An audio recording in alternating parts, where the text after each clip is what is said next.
जय गुरु जी। शुक्राना गुरु जी। सारी संगत को जय गुरु जी। संगत जी, आज मैं आप सबको 17वीं अष्टपदी के पहले पद के बारे में बताऊंगी। आज गुरु साहिब जी की कृपा से सुखमनी साहिब की 17वीं अष्टपदी पर विचार करेंगे, जिसमें परमात्मा के सच्चे सेवक की कथा है। और इसके अलावा और क्या क्या इस अष्टपदी के अंदर है, तो पहले हम श्लोक पढ़ते हैं, फिर हम अष्टपदी का विचार करेंगे। श्लोक। आद सच जुगाद सच, है भी सच नानक होसी भी सच।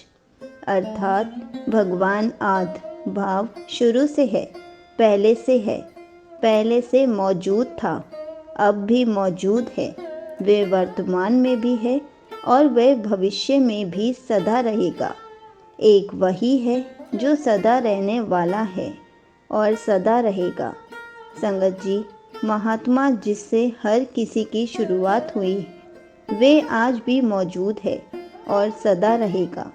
और जो ये बात अपने कानों से होते हुए अपने मन में उतार लेता है कि वे आज भी है, अब भी है, सदा रहने वाला है, तो ये शब्द मन के लिए एक सहारा होता है। मन को जैसे कोई सहारा मिल जाता है, ऐसे ये शब्द उसके लिए होते हैं।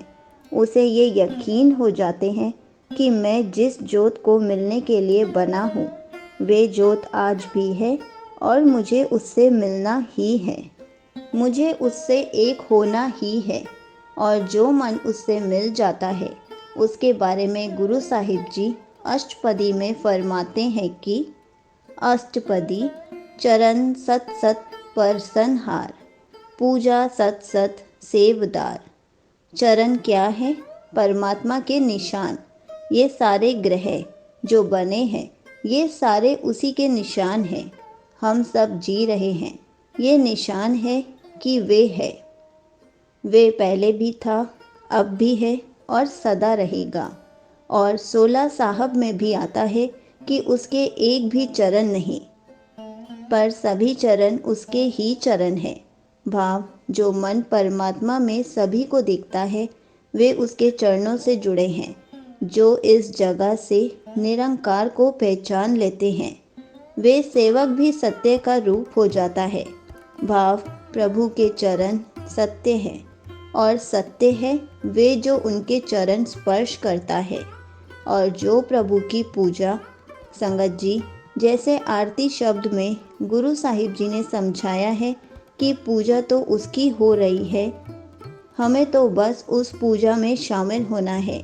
ये धरती, चांद, सूर्य, तारे, हवा सब उसकी आरती में है। हमें तो कुदरत से एक होना है। भाव वे सच्चा है, हमें भी सच्चा बनना है। जैसे हम कोई काम करते हैं तो काम में सत्य को पहले रखना है। यही है पूजा। कोई बेईमानी नहीं करनी, कोई छल कपट नहीं करनी, केवल सत्य के मार्ग पर चलना है। यही पूजा है। हम घर पर हैं या दफ्तर, ये कहीं भी यदि सच्चा जीवन जी रहे हैं तो उसकी पूजा कर रहे हैं। इसलिए गुरु साहिब जी फरमाते हैं कि उसकी पूजा सत्य है, उसकी पूजा करने वाला भी सत्य है, सच्चा सेवदार है, सेवादार है।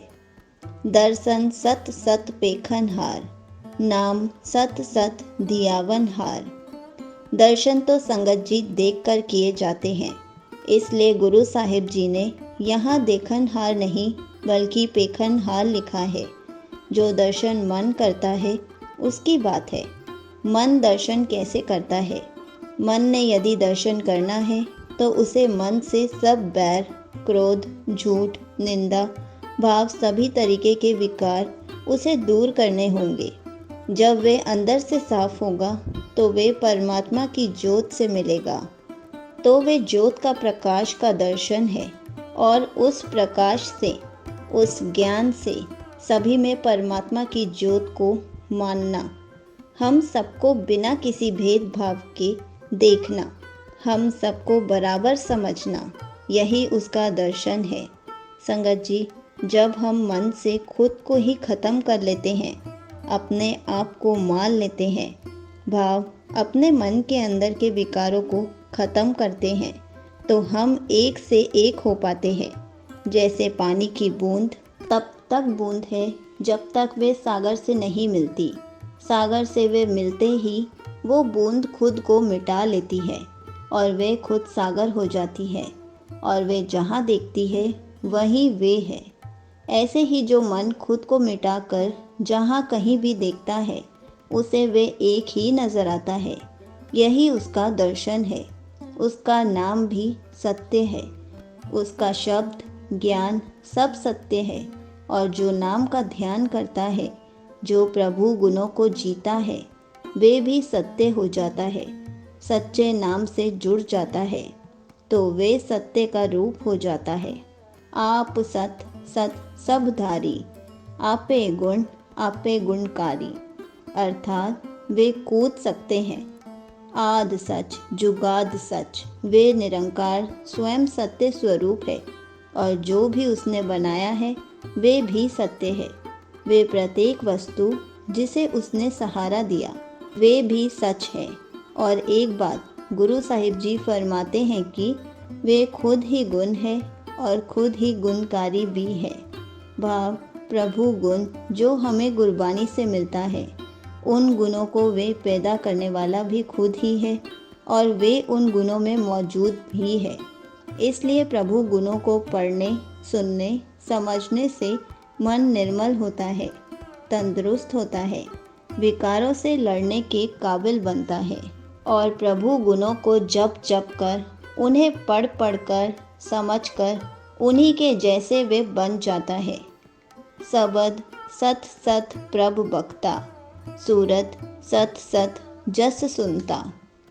शब्द भी सत्य है। कौन से शब्द? संगत जी, हम रोज़ कितने सारे शब्द बोलते हैं, पर क्या ये सब सत्य है, सच्चे होते हैं? नहीं। जिन शब्दों में माया ना जुड़ी हो, भाव जो शब्दों के पीछे भावना है, यदि वे सत्य है, बिना भेदभाव छल कपट के है, बिना कोई विकार के है, बिना कपट के है, वो ही शब्द है, सत्य है। पर संगत जी, यहाँ शब्द का भाव नाम, उपदेश, गुरबानी के शब्द हैं। ये शब्द इतने पवित्र और पावन हैं कि इन्हें पढ़ने और सुनने वालों के मन की मैल दूर होती है। मन के बोल भी सत्य हो जाते हैं। गुरु साहिब जी फरमाते हैं कि प्रभु की वाणी शब्द सत्य है और जो उन्हें विचारता है वे भी सत्य का रूप हो जाता है, शब्द का रूप हो जाता है। और जो इन शब्दों में सुरती लगाता है, ध्यान लगाता है, जो इसके द्वारा परमात्मा का जस गाता है, सुनता है, वे भी सत्य है, वे भी परमात्मा का हिस्सा है, सत्य का हिस्सा बन जाता है। बूझनहार को सत सब होए, नानक सत सत प्रभ सोए। अर्थात जो परमात्मा के चरणों को समझ ले, नाम को समझ ले, पूजा को समझ ले, शब्द को समझ ले और जो अकाल पुरख को, उसके बनाए ब्रह्मांड को समझ ले, पहचान ले, जो सब प्राणियों से एक सा व्यवहार करे, उसी ने सत्य को जाना है, उसी ने परमात्मा को जग में बसता हुआ जाना है। और इससे ये भी पता चला, जैसे वे सच्चा है वैसे ही उसका जगत भी सच्चा है। हे नानक, वे प्रभु सदा सर्वदा सत्य है, सदा सत्य है और सदा ही सत्य रहेगा। संगत जी, कुछ लोगों के सवाल होते हैं कि कई जगह गुरु साहिब जी ने जगत को मिथ्या भी कहा है, झूठ भी कहा है, तो यहाँ पर जब बनाने की बात आती है तो परमात्मा ने जगत को बनाया तो वे सत्य है, सब कुछ सत्य है।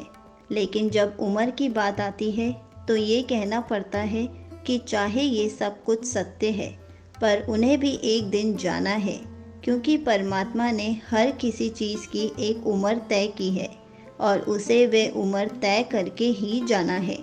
इसलिए जब गुरु साहिब जी किसी को मिथ्या कहते हैं तो वहाँ पर उसका अर्थ होता है कि वहाँ पर उसकी उम्र की बात हो रही है और एक दूसरी जगह की बात भी गुरु साहिब जी करते हैं तो वे जगत है विकारों का।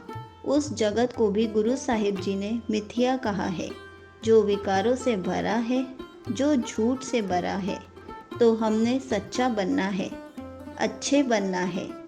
संगत जी, यहीं पर 17वीं अष्टपदी का पहला पद समाप्त होता है। जय गुरु जी, शुक्राना गुरु जी।